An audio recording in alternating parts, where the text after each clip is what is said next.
ಸ್ನೇಹಿತರೆ ನಮಸ್ಕಾರ. ನಾನು ನಿಮ್ಮ ಮರಳಿ ಸೂರಿ ಡೈರಿ ಯೂಟ್ಯೂಬ್ ಚಾನಲ್ಗೆ ನಿಮ್ಮೆಲ್ಲರಿಗೂ ಸ್ವಾಗತ ಸುಸ್ವಾಗತ. ನಾನಿವಾಗ ಮಳವಳ್ಳಿ ತಾಲೂಕಿನ ಮಾರೇಹಳ್ಳಿ ಗ್ರಾಮದ ಬಳಿ ಇದೆ ನೋಡಿ. ನಿಮಗೆ ಅಮೃತೇಶ್ವರ ದೇವಸ್ಥಾನ ಕಾಣ್ತಾ ಇದೆ.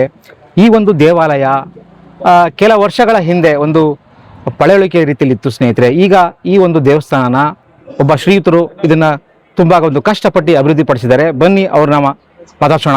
ಅವರು ಈ ಒಂದು ದೇವಸ್ಥಾನನ ಜೀರ್ಣೋದ್ಧಾರ ಮಾಡಲಿಕ್ಕೆ ಮತ್ತು ಈ ದೇವಸ್ಥಾನನ ಒಂದು ಈ ರೀತಿ ಒಂದು ಮಾರ್ಪಾಡು ಮಾಡಲಿಕ್ಕೆ ಏನೇನು ಶ್ರಮ ಹಾಕಿದ್ದಾರೆ ಅಂತ ಅವರಿಂದ ತಿಳ್ಕೊಳ್ಳೋಣ.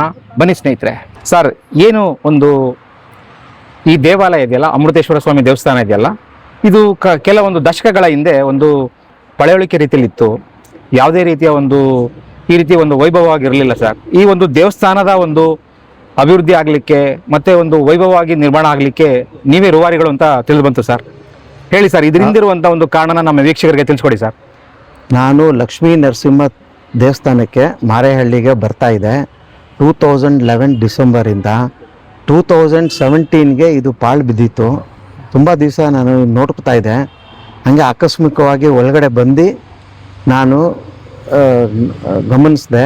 ಅಲ್ಲಿ ನಾನು ಇದೆಲ್ಲ ಕಟ್ಟಡ ಇದೆಲ್ಲ ತೆಗ್ದು ಪುನಃ ರೀಅಸೆಂಬಲ್ ಮಾಡಿ ಈ ದೇವಸ್ಥಾನನ ಒಂದು ಮಟ್ಟಕ್ಕೆ ತಂದಿದ್ದೀನಿ. ಇದರಿಂದ ತುಂಬ ಜನಕ್ಕೆ ಒಳ್ಳೆಯದಾಗ್ತಾ ಇದೆ. ಇದು ಪ್ರತಿ ತಿಂಗಳು ಅಮಾವಾಸ್ಯೆ ಪೂಜೆಯಲ್ಲಿ ಪ್ರತ್ಯಂಗಿರಾಯ ಹೋಮ ಮಾಡ್ತಾ ಇದ್ದೀವಿ. ಇಲ್ಲೊಂದು ಚಿಕ್ಕ ಗೋಶಾಲೆ ಇದೆ ಸರ್. ಈ ಹೋಮ ಹೇಳಿದ್ರಲ್ಲ, ಈ ಹೋಮದ ವಿಶೇಷತೆ ಏನು ಸರ್?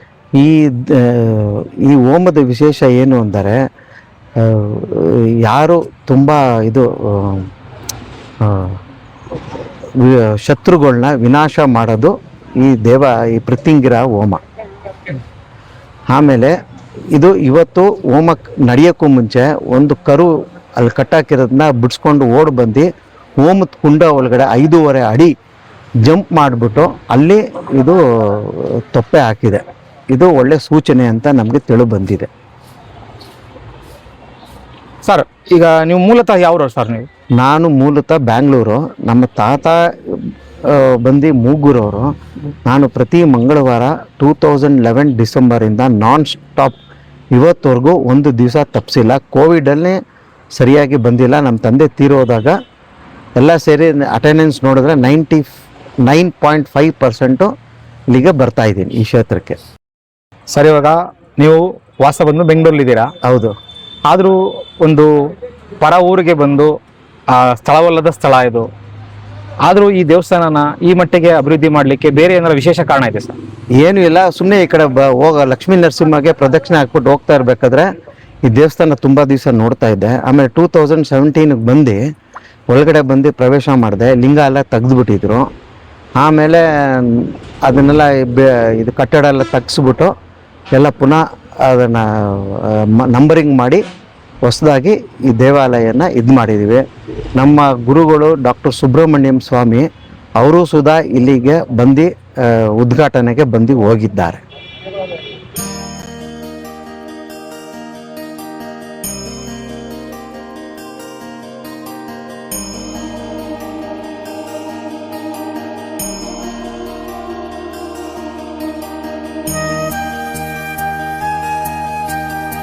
ಸರ್, ಈ ಒಂದು ದೇವಾಲಯ ಜೀರ್ಣೋದ್ಧಾರ ಮಾಡಿಸಿದ ಮೇಲೆ ನಿಮ್ಮ ಬದುಕಿನಲ್ಲಿ ಏನಾದರೂ ಒಳಿತುಗಳು ಏಳಿಗೆಗಳು ಏನಾರ ಆಗಿದೆ ಸರ್?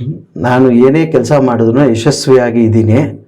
ಇದ್ರದ್ದು ಹಿಂದೆ ನಮ್ಮ doctor Subramaniam Swamy ex union minister and ex MP ಅವರು ನನಗೆ ತುಂಬ ಪ್ರೋತ್ಸಾಹ ಕೊಡ್ತಾಯಿದ್ರು ದೇವಸ್ಥಾನದ ವಿಷಯದಲ್ಲಿ. ಅವರು ಧೈರ್ಯದಿಂದ ನಾನು ಮುಂದೆ ನುಗ್ಗಿ ನಾನು ಈ ಕೆಲಸಗಳೆಲ್ಲ ಮಾಡ್ತಾಯಿದ್ದೀನಿ. ಓಕೆ ಸರ್, ಧನ್ಯವಾದ. ಸುಮಾರು ಒಂದು 2-3 ಇಯರ್ಸಿಂದ ಪೂಜೆ ಮಾಡ್ತಿದ್ದೀನಿ ಇಲ್ಲಿ ಸ್ವಾಮಿ. ಹೇಗೆ ಅಂದರೆ ಕಮಲಪೀಠದ ಮೇಲೆ ಪ್ರತಿಷ್ಠಾಪನೆ ಆಗಿದೆ. ಕಮಲಪೀಠದ ಮೇಲೆ ಪ್ರತಿಷ್ಠಾಪನೆ ಅಂದರೆ ಹಮ್ನವ್ರು ಮಾತ್ರ ಪ್ರತಿಷ್ಠಾಪನೆ ಮಾಡೋದು ನಾವು ಕಮಲಪೀಠದಲ್ಲಿ. ಶಿವನ ಹೇಗೆ ಅಂದರೆ ಪ್ರತಿಷ್ಠಾಪನೆ ಮಾಡಿದ್ರು ಶಿವ ಮತ್ತು ಶಕ್ತಿ, ಪಾರ್ವತಿ ಮತ್ತು ಶಿವ ಎರಡೂ ಒಂದೇ ರೀತಿ ಪ್ರತಿಷ್ಠಾಪನೆ ಆಗಿದೆ. ಹಾಗೂ ದೇವಿ ರೂಪ ಸ್ವಾಮಿ, ಶಿವ ಹಾಗೂ ಶಕ್ತಿ ಎರಡೂ ಒಂದೇ ಇರೋದ್ರಿಂದ ಡೈಲಿ ಪೂಜೆ ಆಗುತ್ತೆ. ಕ್ಷೀರಾಭಿಷೇಕ, ಪರಪಂಚಾಮೃತ ಅಭಿಷೇಕ, ಪ್ರತಿದಿನ ಪ್ರದೋಷ ಪೂಜೆಯಲ್ಲಿ ಪ್ರತಿ ತಿಂಗಳಲ್ಲಿ 2 ಪ್ರದೋಷ ಬರುತ್ತೆ. ಸೂರ್ಯ ಮುಳುಗೋ ಟೈಮಲ್ಲಿ 5:20, 5:30 ಸ್ಟಾರ್ಟ್ ಮಾಡ್ತೀವಿ. ಪ್ರತಿ ಪ್ರದೋಷ ಪೂಜೆ ತುಂಬಾ ವಿಶೇಷವಾಗಿರುತ್ತೆ. ರುದ್ರಾಭಿಷೇಕ ಇರುತ್ತೆ, ಪಂಚಾಮೃತ ಅಭಿಷೇಕ ಇರುತ್ತೆ. ಸ್ವಾಮಿಗೆ ತುಂಬಾ ಪ್ರಿಯವಾದದ್ದು ಕ್ಷೀರಾಭಿಷೇಕ. ಆ ಕ್ಷೀರಾಭಿಷೇಕದಿಂದ ಸ್ವಾಮಿನ ಪೂಜೆ ಮಾಡಿ ಮಹಾಮಂಗಳಾರತಿ ಎಲ್ಲ ಮಾಡ್ತೀವಿ ಸರ್. ವಿಶೇಷವಾದ ದಿನಗಳು ಯಾವುದು ಸರ್? ಸೋಮವಾರ ಹಾಗೂ ಅಮಾವಾಸ್ಯೆ ಪ್ರದೋಷ ಪೂಜೆ ತುಂಬಾ ಸ್ವಾಮಿಗೆ ವಿಶೇಷವಾಗಿ ಪೂಜೆ. ಪ್ರದೋಷ ಪೂಜೆ ಅಂತಂದ್ರೆ ಏನ್ ಕಾಲಮಾನ ಸಮಯ ಏನ್ ಸರ್? ಕಾಲಮಾನ ಪ್ರದೋಷ ಅಂದ್ರೆ ಶಿವನ ತುಂಬಾ ಇಷ್ಟವಾದ ದಿನ ಅದು. ಹೇಗೆ ನಾವು ಏಕಾದಶಿ ಅಂತ ಮಾಡ್ತೀವಿ, ಅದು ಮಾರನೆಗೆ ಪ್ರದೋಷ ಅಂತ ಮಾಡ್ತೀವಿ. ಪ್ರದೋಷ ಅಂದ್ರೆ 5:30 ಸ್ಟಾರ್ಟ್ ಮಾಡ್ತೀವಿ ನಾವು. ಸಂಜೆ 5:30 ಸ್ಟಾರ್ಟ್ ಮಾಡ್ತೀವಿ. 5:30 7 ಗಂಟೆ ಒಳಗಡೆ ಮಹಾಮಂಗಳಾರತಿ ಹೋಗ್ಬೇಕು ಶಿವನಿಗೆ. ಅವಾಗ ಏನೇ ಕೇಳೋದು ಶಿವ ಇಚ್ಛೆಯಿಂದ ಅರ್ಪಣೆ ಮಾಡ್ತಾನೆ. ಎಷ್ಟು ವರ್ಷದಿಂದ ನೀವು ಇದೇ ಒಂದು ಇಲ್ಲಿ ಪೂಜೆ ಮಾಡ್ತಾ ಇದ್ದೀರಾ? ನಾನು 3 ವರ್ಷದಿಂದ ಪೂಜೆ ಮಾಡ್ತಿದ್ದೀನಿ ಸರ್. ದೇವಸ್ಥಾನ ಏನಿದೆ ಇದರ ಸಂಪೂರ್ಣ ಒಕ್ಕಲು ನಮ್ಮ ಮತ್ತಿತಲೇಶ್ವರ ದೇವಸ್ಥಾನ ಪಕ್ಕ ಒಂದು ವಿಲೇಜ್ ಇದೆ, ಅಮೃತೇಶ್ವರನಹಳ್ಳಿ ಅಂತ ಅದಕ್ಕೆ ಹೆಸರು. ಅವರು ಪ್ರತಿ ವರ್ಷ ನಮ್ಮ ತಂದೆ ತಾತಂದ್ರ ಕಾಲದಲ್ಲಿ ಇಲ್ಲಿ ವರ್ಷಕ್ಕೊಂದ್ಸರಿ ಶಿವರಾತ್ರಿ ಹಬ್ಬದಲ್ಲಿ ಪರ ಮಾಡ್ತಾಯಿದ್ರು. ನಮ್ಮ ಬೆಂಗಳೂರಿನವರು ಒಬ್ಬರು ದೊಡ್ಡ ವ್ಯಕ್ತಿ ರವಿಶಂಕರ್ ಅಂತೇಳಿ ನಮಗೆ ಆಕಸ್ಮಿಕ ಭೇಟಿ ಆದರು. ನಾವೇನು ಅವ್ರನ್ನ ಎಕ್ಸ್ಪೆಕ್ಟ್ ಮಾಡಿಲ್ಲ.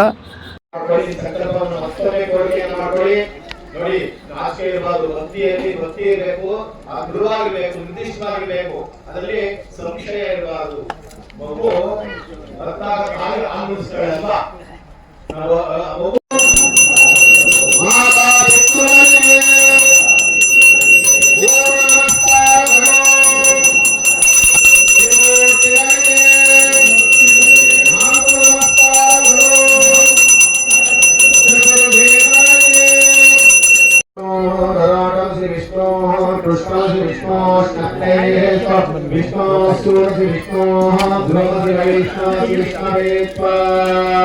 ಓಂ ಶಾಂತಿ ಶಾಂತಿ ಶಾಂತಿ.